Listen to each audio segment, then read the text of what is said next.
Hello नमस्कार दोस्तों, स्वागत है आपका हमारे चैनल पर। आज हम छठ स्पेशल मैटर लाए हैं दोस्तों।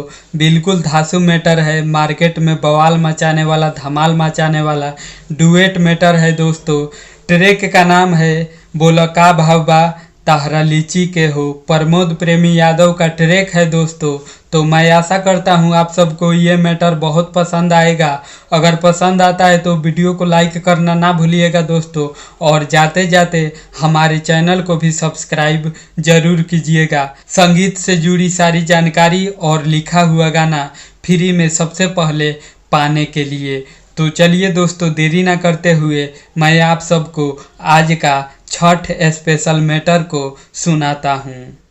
रुक जाई राजा जी दम धरी, मेकअप में टाइम तो लगबे करी।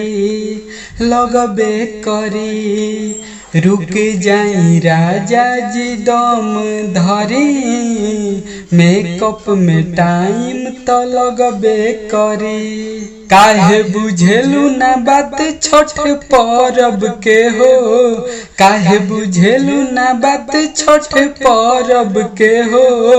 होई देर त अबेर होई अरघ के हो, होई देर त अबेर होई अरघ के हो, होई देर त अबेर होई अरघ के हो।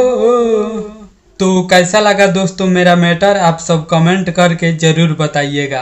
अगर मैटर अच्छा लगा है तो वीडियो को लाइक ज़रूर कीजिएगा, और चैनल पे पहली बार हैं तो चैनल को भी सब्सक्राइब ज़रूर कीजिएगा दोस्तों, मेरा वीडियो सबसे पहले देखने के लिए। तो मिलते हैं दोस्तों अगले वीडियो में नए हिट गीत के साथ। तब तक के लिए नमस्कार, बाय बाय।